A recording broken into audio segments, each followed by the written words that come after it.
Meets World. What up, bros? What up, bros? And welcome to Bruh Meets World. When it's from its world. You, Tony, we're gonna have a little impromptu conversation Let's about talk. Let's modern chat. events. Modern events. Um, Whatever do you mean, Ceej? so we don't know if you guys are aware, but we're recording this in November 2024. November 8th, to And be exact. exactly. And to that point, for those of you who have been aware and are aware of what November 2024, what happened in November Mhm. 2024, you would know that as two Black podcasters, Tony and I probably have some thoughts and feelings. And I would like to share those thoughts and feelings with you all Yeah, today. yeah. Let's just talk. Let's chat. I mean, obviously, we wanted to talk about Boy Meets World shit, but it might take a while for us to get there. If we get there, it just feels like there's other things at hand. So I will ask you, Sure. Tony, where are you at? How are you feeling? What's going on? Okay, so the election was on Tuesday, and we were originally supposed to record on Wednesday, but I was like, today's not the day for that for me. And honestly, I don't really know how to articulate this other than just like a feeling of numbness. I've felt very numb. I've felt very like disassociated, purposefully so. Like I spent most of Wednesday watching all of Agatha all along because I was just like, I just want another world to escape into for a while so that I don't have to process this really. Yeah. Um, and now, I'm kind of getting to that point where it's like, we've been here before. And I'm just gonna keep focusing on the things that I have control over versus the things I don't have control over. So that's mentally where I'm at. How's As your journey been? perfect, perfectly done. I will say that I told my husband, like, husband was very much like, "How are you doing? Like, how do you feel?" and all this other stuff. And I was like, I don't feel numb. I feel disgusted. Um, I feel judgmental, but but I also feel relief. I'm like, oh, it ain't on me. This is not my battle. This is Yeah. not my hill. This is not my boulder. This is not my burden. Um, some people have to learn the hard way.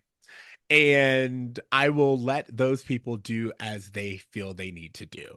Um, I've been online in a lot of the conversation, a lot of Black threads, which is where we're at now. Mhm. A lot of people are just like, oh, yeah, well, no more. uh I'm done. I've done my part. I did what I needed to do. And as a Black person specifically, not a person of color, because we're gonna talk about that person of color content, but as a Black person, my burden is no more. I's done. Yeah. I've been seeing a lot of that, a lot of this isn't our lesson to learn, going around online. I agree. I'm very much like sit me out of like the marches and stuff. Like I'm tired, I'm done. March where? March for who? For who? But what I will say is that regardless of like this whole thing about the popular vote, which is really hard for me to stomach. Um, I know that there are people who aren't as fortunate enough to live in California who are going to be greatly affected by a lot of this, and I have to just like I don't know. I feel very powerless about all of that stuff, and feel very sad for those people and for women especially, within this coming election. Oh, 100%. I feel bad for them, but I can't want more for you than you want for yourself. And certain people, certain demographics, um, who did vote. And I've also learned, and I've stopped saying against their interest, because this was 100% in their interest. Their interest is patriarchy, misogyny, and racism. That's their interest. Yeah. That's what they wanted. Like the options were criminal who had no plan, no policy, nothing. Experienced politician who actually was willing to sit down with anyone who would listen. And they chose the white criminal, which tells me that there was no policy that could have been done or Mm-mm. written. There was no sit down that would have been taken. Um, there was nothing that could have been done because this country has proven time and time again that if you are black, even being twice as good is not enough. Yeah, it's so funny because gosh, Tuesday while like before everything got started, I kind of went back on YouTube and watched some old Obama videos, like his first like inauguration, his first like acceptance speech, and I was like, damn, this dude had way too much swagger. Like he was just like a little bit too cool in a way that I could see white people going, never again let these uppity Negroes in our places of power. Like that's what it felt like, honestly. Like the white fight back from Obama is something we're still living under to the point where I'm like, would it have been better if just McCain got in so we don't have to deal with the repercussions of all of this? Because goddamn. No, here's the thing. Here's the thing. I will say it is always good to know who doesn't have your best interest at heart. It just is. It is it is disheartening and heartbreaking and in some ways enlightening to see who exactly is against you, to have names to put to it, to know that this person who you spent time, who you've exchanged meals with, who you work with, who you see on a regular basis. It is hurtful and painful to know that that person, when given the choice, will choose 10-cent coupon off of cat meow mix over your life. Like Yeah. that's what they would rather choose. They would rather choose this idea of feeling superior than they would your your mother or your sisters or anyone you knows having the access and control over their body. They would rather see a white failure of a man in power than to see a black successful woman. It's upsetting to hear those things, but it's good to know those things. I, you know, I listened to a lot of think pieces. I watched a lot of like, read a lot of articles about all of this, and most of it I'm just kind of rolling my eyes because in my head Yeah. I'm just like, it Mm-mm, doesn't matter how it happened, we're in it mm-mm. now, so I don't really care. But there are a few takeaways that I think are interesting, and I think yes, of the voter sect who voted for him, I do believe that there are a lot of, specifically within the boomer generation, people who just can't let go of white supremacy and are scared of letting go of white supremacy in any way, shape, or form. But I think there's other subsects of people that voted that we as like a country need to understand a little bit better. For example, the fact that for the past like 5 years, I've had nothing but like teachers on TikTok talking about how reading levels are going down, how reading comprehension's going down. And then when you interview these first time voters and you start asking them why they are voting for Trump, they can't actually get into the weeds of it because they're only regurgitating what they've been told or that they've listened to on the fucking Joe Rogan podcast. Like, there is an education issue that's affecting part of this. And I don't know that it's unintentional. Nixon Oh, was the first one who to say, like, these colleges are getting too educated. We don't need a voting class that educated. And I feel like this has been a part of the Republican play for a while, and we're seeing it play out in real time within this election.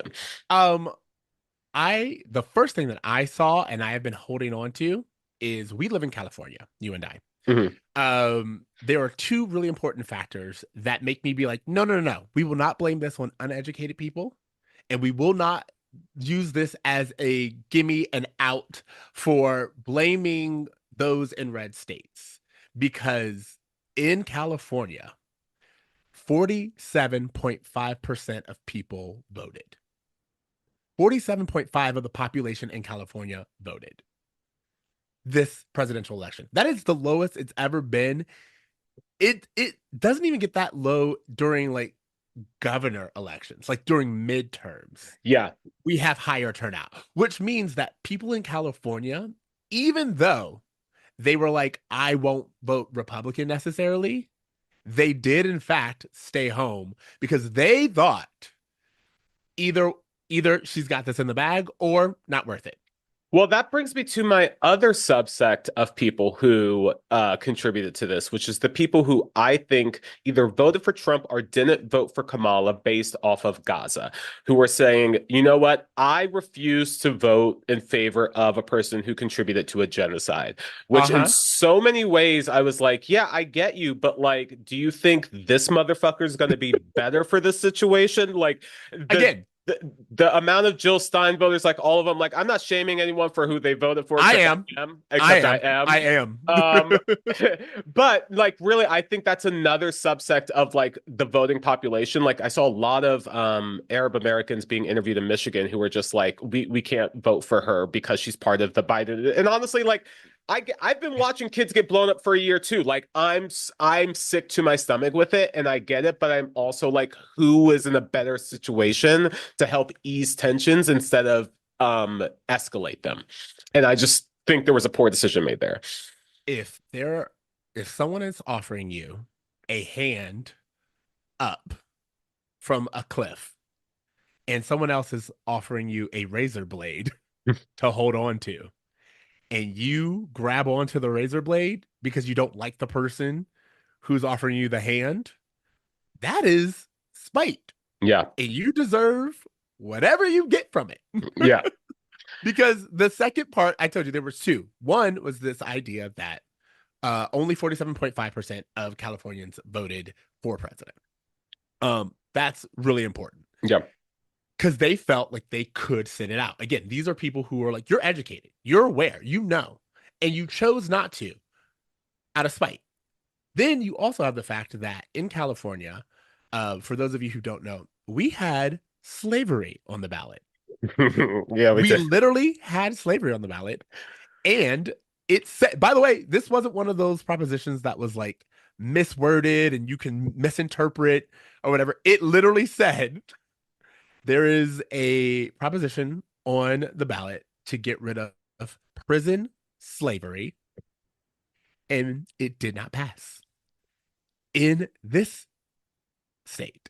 So if this is one of the most liberal states in our country, and everyone was able to look around and say, I think slavery is fine, then I am not surprised that the rest of the country, who does not have as much advantages and awareness as we do, also decided to do what they wanted to do. Now, all the propositions that passed in California and those that didn't pass were really surprising to me. Again, it just feels like something is off about the results of all of this. But what I will say, and this brings me to my next sect of people who contributed to this, and I think Californians are guilty as well, is this model minority issue that's Uh been huh. happening. Uh huh. And your point about Black and people of color needing a distinct separation is in no way more clearly defined than how Latinos showed up for Trump. And Oh, I cannot understand this. I don't understand it. But when I'm thinking about it, the only thing I could think of is this idea of the race to be a model minority. And I correct. think that, we saw this with the Irish. We saw this with,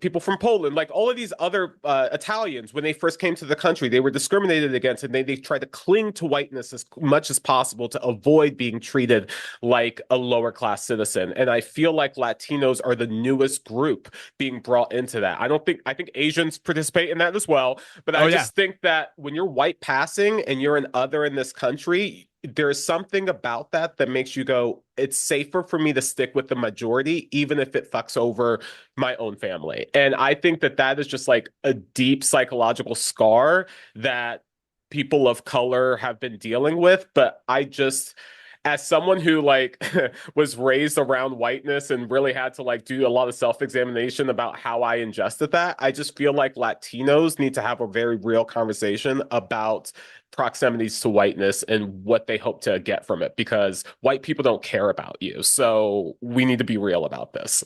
I use this analogy. There's this guy that you and I went to high school with, who I am no longer Facebook friends with, but I was Facebook friends with. And he is half black, half Latino. And he said, um, I get it. You guys are jealous. He's a winner. He's always been a winner. We're on the winning team. Get with the program, blah, blah, blah, blah, blah. And I was like, my brother, my friend. This reminded me of when people gamble and you see someone playing craps. Lots of people are yelling out, vote red, vote black, all this other stuff. And when someone hits red, they bet on red, they hit, you said bet on red.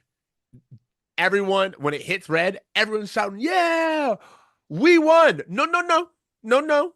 He won. You won. You're right. He is a winner. He has won. You are walking away from the table with nothing. You will not even register on his mind when he does spend that money. You played yourself because you wanted to feel like the winner. You want it, and guess what? You can feel like it, but try to cash that check. Yeah. They'll be like, oh, that wasn't your winnings, those were his. And that's how I feel in this particular way and moment. I feel like there are a lot of people there are a lot of men, there are a lot of people in different areas who are like, I want it to be on the winning side. And you're like, okay, you were, but what did that cost you? Because I think you will find out that being on the winning side when you are not the winner yourself is gonna look a lot differently than you think it is. Yeah, and I mean, even when you try, I don't know. I I think this is a great segue into my last sect that I would like to talk about, which Yeah. is the cult sect. Because we Ooh. can't escape the fact, and I know there are probably going to be so many people being like, well, he won the popular vote, so clearly it's not a cult. And I'm like, no, that actually doesn't make a difference to me because cult like personalities and cultism at this extreme, like when you see a cult starting to fall apart, people start acting erratically. Not only the cult Hmm. leaders start acting erratically, Hmm. but many people times the cult members who have invested so much of their life and their money and their personality into this one thing will refuse to give it up even if it's becoming dangerous for them to stay and participate. And I think a lot of what we saw from white folks, from older folks, from the ultra MAGA, right, were people who could not imagine functioning in a world where they didn't have this as their foundation. And I think that there would have been a psychological break for a lot of people if this whole thing had fallen apart and he wasn't there to still be their guiding light. Like it really feels like they're treating him in this like messianic way, and I think that kind of comes across in the voting polls. So that's just the other, like I was like trying to think Yeah. about all the different contributors to this, and I think that you can't ignore the cult like aspect of Trump. Well, I mean, you can't. There's like someone. I was looking at something, and someone was like, Trump actually has a talent, and that talent is to tell people what they want to hear, despite evidence of the contrary. It does not matter if the Titanic is sinking. If you go up to them and be like, what are they talking about? It's an unsinkable boat, you guys. They're clearly lying to you. Are you underwater? Then the boat's not sinking. Mm. What? Mind you, he's in first class. He's getting on a boat. You and all of your stuff is in the storage. So for you to be like, this guy knows what he's talking about, that's fine. You can do that. You But have all the right that you like. The thing about this country is currently you have the right to support that way of thinking and think that it will work out for you. I, But I go ahead.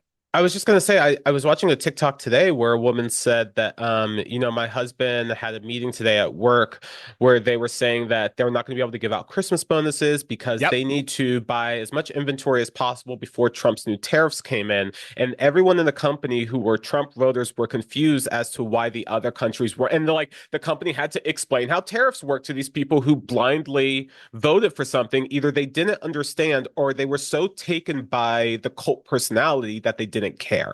And that's why I'm like, it's somewhere between education, ignorance, or just like, again, clinging to white supremacy, like Yes.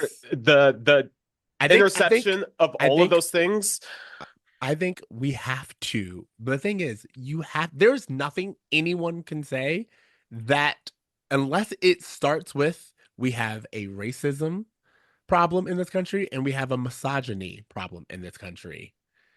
Unless you are willing to start there, there really is no way. There's nothing to speak about. Yeah. Joe Biden beat Trump last time, and he was an old white man who also had policies that people weren't excited about.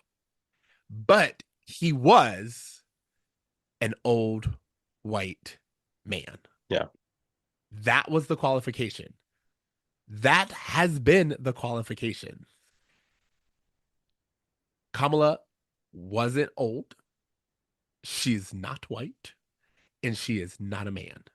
So, as far as they're concerned, everything else that requires you to be a president did not matter. It does not matter your qualification list. It reminds me of like a lot of people are job hunting right now, and there are all these bots who are filtering out Sure. resumes because there are keywords that they're looking for. And it does not matter if you are qualified. No. The system has keywords that it's looking for, and if you do not hit those keywords, it's rejecting you from even applying. That's where we are at. They feel like she didn't go about the process in the right way. She never got the nomination. She got it by default because Biden retired. And then they are like, I don't know enough about you and your policies. You don't have any information on Trump's policies. So that's not true. If you were surprised by the tariffs, that means that you did not look into his policies, which means that you did not care about policies. There is no other explanation than you can say whatever you want to say. You can say that, oh, I didn't agree with the way that they were handling Gaza. You and I both know which one would have had more of an impact and more um, of an idea of how to handle the situation that is a genocide. Like, we both know which side. We know because Trump actually told you, I'm gonna tell him finish the job. So you're aware. You can say that it was because gas prices and the economy. There were more than enough think pieces, articles, all these other things that said if you vote for Trump, your own personal finances will increase. That struggle that you're feeling right now is because of Trump's tax cuts to the rich years ago. That's what you're dealing with. So you can say whatever you want to say, but at the end of the day, you looked and you said COVID wasn't that bad. You looked and you said, I mean, he was blatantly racist, but I mean, he's not a woman. You looked Yeah. at Project 2025, which, by the way, they are very, very proudly being like, oh, yeah, by the way, that's totally happening. Yeah. They're proudly being like, oh, yeah, no, we are 1,000% behind that thing. Um, you heard all of those things, and it wasn't enough. And so, to me, if that wasn't enough, then what you're saying is she had to be above and beyond, and even the most racist, most criminal, most unqualified, oldest, literally, i.e., Yeah. aging mindset, unhealthy, derogatory, sexist version of a white man is still on par with someone who I know is educated and qualify, but I don't agree with 100%. It's the thing that's strange, and I don't want to sound like a sore loser, but what I will say it's very strange is that I felt so much more excitement for her than there was for him. For Biden, I mean. Like in terms of just like getting like galvanizing together, her rallies, people were like showing out for them, and I was just like, either I have just been so deep into my algorithm or like something the math isn't mathing, and I don't really know, and I don't want to I get into conspiracy theories, but it just feels like something's off. I know that temptation. I do know that Yeah. temptation. For a lot of people are like, the math's not mathing, how and blah. And I, first of all, I'm not saying that there is zero possibility. I would not put it past this country at all for half of a second. But even if, Yeah. even if it was still too close. Yeah. Again, I think I want everyone to recognize it has been called a close race since the beginning, honestly. Even before she became the nominee, when it was Biden, it's really close. And it's like, again, we saw what it was like under him. Yeah. There was a international pandemic under him. But some people felt like they had more money when I dare most of those people to look at their bank accounts and see if they actually did. Well, see, and this is the other thing, and this is like another factor that I thought might have been contributing because I feel like Americans specifically have gotten so used to immediate comfort that the idea of like, hey, the tax, like the tax, like the economy that you attributed to Trump is actually from Obama because it takes like 4 years in order to turn an economy around. I think that in a country where Americans are used to getting a new phone every September, like they don't want to wait. Like they're impatient and they're like, I don't like what's happening right now and I just want to change. And I'm not going to get into the minutia of like how government works, how finances work. I just feel uncomfortable. My purse is strapped and so I'm voting based off of that, even though what you're voting for isn't going to contribute to the betterment of that. Correct. It's like quitting your gym membership and going to get Krispy Kremes because you didn't lose weight after going to the gym for a week. And Yeah. it's like, you have the right to do that. I will, hey, if that's what makes you feel better, do it. However, you also can't look at me and tell me that it was the gym's fault. I think Um, that's such a great comparison, actually. This idea that when you want to lose weight, like the best way to do it is through like, counting calories and exercising and all of these things that are uncomfortable and that a lot of people don't want to do. They want a quick fix. And I correct. feel like even though they understand that like, hey, it's healthy for you to do it this way, you want to find an easy way out. And it just feels Yes, like that's a great reflection of how this election was, where it's like we had someone who was going to make you eat healthy food, and you were like, no, I want to get that double quarter pounder, even though I'm going to get sent to the hospital for it. correct. And by the way, do so Yeah. because my cholesterol will be where it needs to be. Yeah. And that's where I'm at. I kind of want to like wrap this up by just like being for those of you who are our listeners who are black, first and foremost, our black listeners, I want to speak to you directly Yeah. and say, I'm with you. I'm not doing a goddamn thing. But I not a god. Don't call. Don't no marching. No looking my way. No petition. Don't ask me for 5 cents for nothing. Specifically, if you are not black. Now, if you are a person of color and you feel that you were let down, you have some talking to do with your family members. Like Yeah. someone said, and I thought it was great. Someone was like, a friend of mine came up to me and said, I'm so surprised at how it went. And he said, well, you have a family who voted for Trump. He said, yes. And he was like, did you talk to them and try to convince them to vote for Harris? And the guy said, no. And he goes, that is why. The guy was like, well, we have a no politics policy in my family. And he was like, and so That is why what you just said is why we're at where we're at. Because you didn't want to be uncomfortable around your family for 30 minutes at the dinner table. And now you're going to be uncomfortable around them for the next 4 years.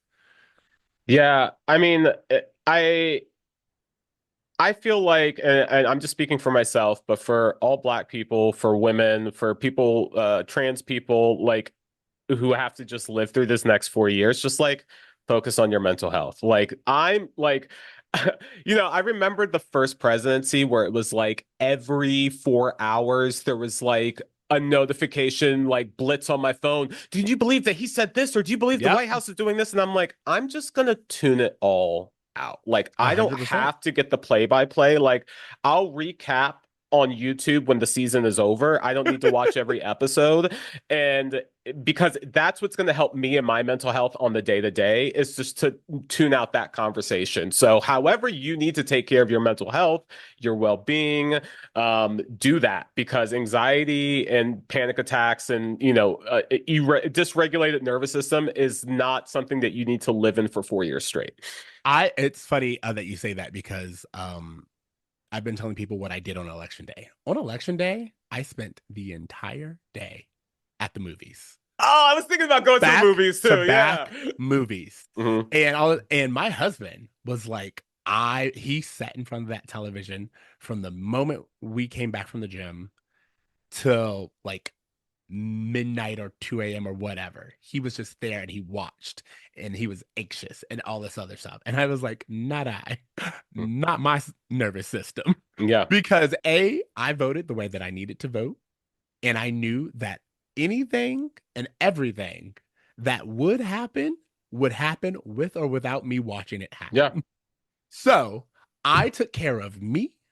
And I have to tell you, I had so much fun. There you I go. look back on Tuesday as a great day for me because I knew that I had already voted and that I spent the rest of my day doing something that I wanted to do, taking care of myself, addressing my wants and needs, and making sure that I was in a place that I felt safe, that I was in a place that made me laugh, that made me think, that made me entertained.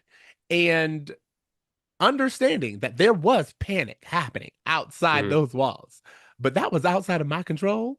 That was outside of my view. Yeah. And I recommend that so much for everyone to spend the next 4 years doing just that. If you are black, rest. Yeah. You have done your part. Now, if you are not black at all, if you are a person of color, if you are white, if you are a white woman, if you are a double of any of those categories and you are a listener of ours, you have work to do. Good luck. you It's not you a, do. yeah. You have my encouragement and I hope it goes well. And I would say I'd be rooting for you on the sidelines. But again, I'm gonna be focused on me. You know who I want to be? I want to be Obama during Trump's first presidency. Remember that motherfucker jet skiing on Yeah. vacation, looking like No. he was just having the Yeah. best time? Even though the world was in flames, he's like, I did my part. I did what I could, and it's not on me anymore. I'm going to Fiji with my wife. Like, that's the vibe and the energy for Black folks during the next 4 years. Exactly. It's funny because what was interesting, one of the things that happened when the results came in is I looked inward and I was like, "Oh, it does not matter.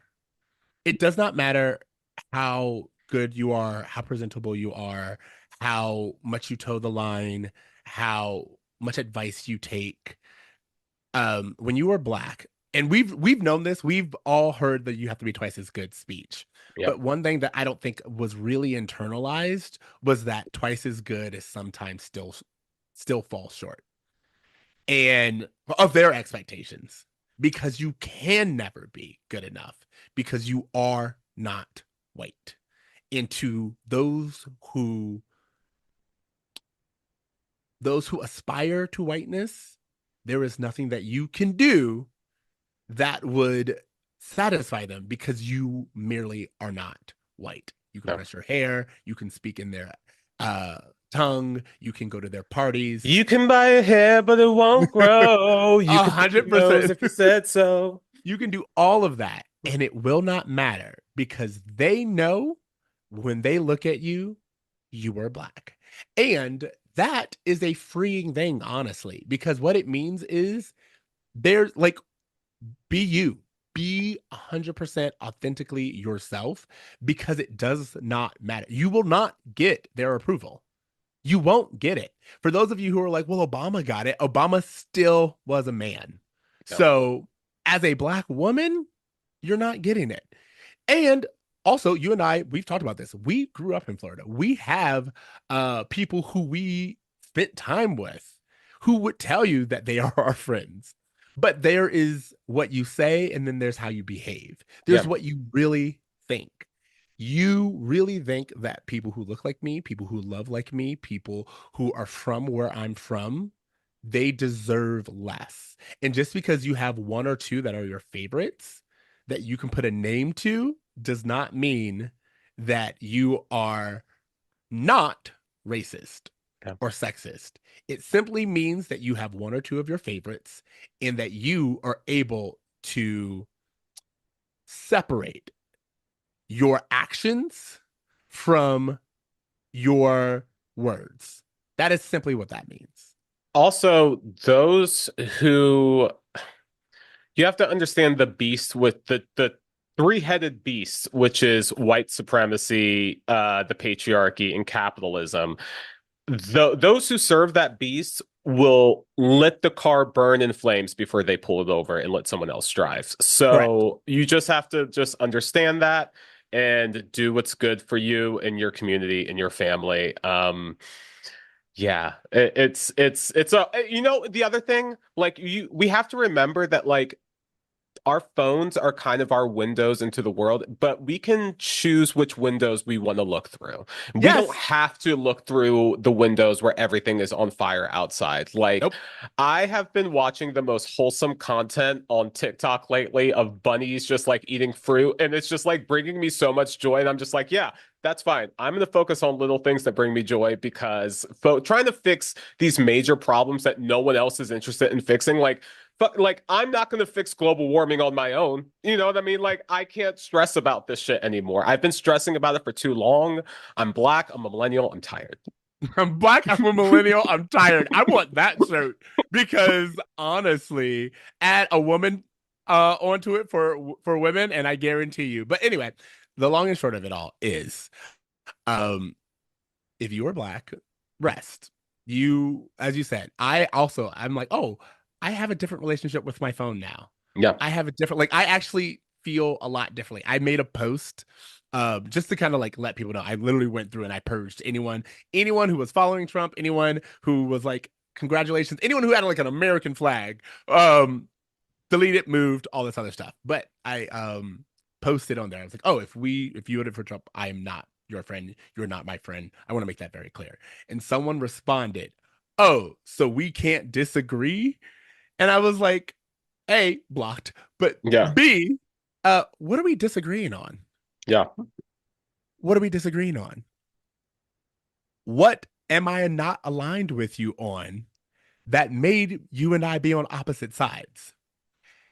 That is the problem. Also, like people are, I don't know, some people are so like, oh, we can't be friends if we like, how much do you think we really have in common if we are disagreeing on these like large level ideas and concepts that affect me and my family and people who look like me on a daily basis? Like, I think you have to be really just like you have to have a lot of dissociation to not understand why this would affect a friendship or any kind of relationship. Well, again, well, what it is like you want access to me without having to make sure that I am well taken care of. Yeah. And that is the story of being black in this country. You want access to me, to my laughter, to my body, to my jokes, to my help, to my assistance, to To my our art. insight, to my Yeah. art, to my knowledge. Like you want access to all of these things, but you don't want to have to take care of it. You don't want to have to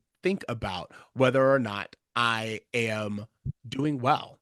And that means you and I have different definitions of friendship Yeah. because I'm voting not just for people who look like me. I'm voting for people who have nothing in common with me. Yeah. I voted for people who don't look at me as a person.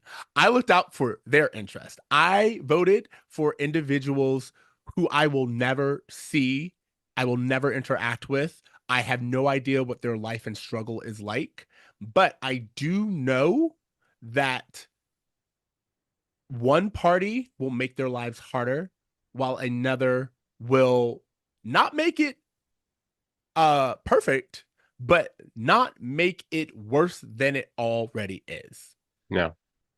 And you weren't able to do that. You were not able to look out. Not only did you not vote in your own interest, you weren't willing to look outside of yourself. And so because of that, we don't have anything in common. Can I, just one final thought I have is, we're just getting off of Halloween and I've been watching a lot of zombie movies. And the thing about a zombie movie that's really interesting is that it's all about how you're thrusted in a position where you feel that individualism is the thing that you should prioritize, but actually community is the thing that helps you survive. And I feel like, in what feels to be a upcoming zombie apocalypse, we just need to remember that actually community is actually better. You want to make sure you have people you can depend on when shit falls apart. Like, I don't know what state you're living in when you listen to this, but if you have a natural disaster coming up in the next 4 years, you need to make sure you have people that aren't associated to any government that you can depend on. Like, there's shit like that where, like, you really need to think about your community and building it outside of the internet, but IRL, so that you can have a little bit of ground to stand on if everything else falls apart. But see, that's what's actually really funny about that. And I completely agree with you. Agree with everything that you said, is that Black people are learning that they're not in community with as many people as Yeah. they thought. Yeah. That's the thing. Hmm. The thing is that Black people would welcome you into their house. They would take you in. They would care for you. They would fight the zombies with you. And they simply learned that if the roles were reversed, they would not think twice. Yeah. You would shoot on sight without the benefit of the doubt. Yeah. So, if that is the case, we are spending our time building community with those that we trust. Yeah. If you want to be part of that, you need to make it unmistakable. For those of you who know, um, my husband is white. So I say this as someone who is married to a white partner. And I said to my husband that it is not enough to be like, hey, I'm checking in. I want to make sure that you know. It's like, I know. Do you know? Do you feel like you're doing enough? Do you feel like you've said enough? Do you feel like you have gone out of your way to make sure that other people can tell by your behavior, not by your words, that you are a safe space? Yeah. That is not for me to determine. You need to make sure that it is clear from the outside through every way that you interact with your community, with everyone that you encounter. If you are not Black, you need to make sure that other people can tell from far away where you stand. Just like they got those MAGA hats so everyone understood where they stood, you have to do the exact same thing. I don't know. I've been seeing a lot of white people talking about wearing like blue bracelets Yes, to show yes. safety or something, and I want white people to understand. And I feel like maybe let me speak in a language that white women can understand. Um, you want me to choose the bear. Like Yeah. I'll choose the bear. Like I don't really know. Like with a white person, I never really know. Like I Yeah. always have to approach not knowing where I stand, and I don't feel like a bear will see me as a Black person. I think a bear will see me as a person. So I think I might choose the bear in that scenario. So like that's the level we're at now, where it's like I don't want to have to play a guessing game. And the same way that like if I'm walking in the hoodie at night and I see a woman coming across and she crosses the street, I totally get it. Like men have proven themselves. Like I get it, but also like white people have kind of proven themselves. So Someone said it perfectly, which is what I love. They were like, I'm sorry, you fit the description. yeah. And That's where I'm at. What I'm saying is it is now on you. Any black person, any woman, any most to be honest, most people of color understand that when you encounter a white person who may have ideas about you that aren't true, you go out of your way to express to signal, to virtual signal, I am not that way. Yeah. We have all been practicing that. White folks, it is time for you to get practicing. Get to understanding that it is the onus is on you to make other people feel comfortable around you. They are not going to by default, and that is perfectly normal. That is Can I add something to that? Or don't. It doesn't make a difference to me anymore. That's all I'm saying. It doesn't make a difference to me anymore because I've learned so much. I've learned so much looking at the demographics that showed up for each candidate. It's really been insightful. Well, no, the one thing that I want to say is, and one of the things that is like, for me, it's more than a hat. And what I mean by that is, like I said earlier, your action, how you behave, how you vote in the future, what you support, what you speak up, what you allow to exist, the conversations that you allow to happen around you. All of those things are what I mean when I say it is your actions. You're right. I don't need you to come up to me and be like, hey, I'm one of the good ones. Don't need it. Matter of fact, don't talk to me.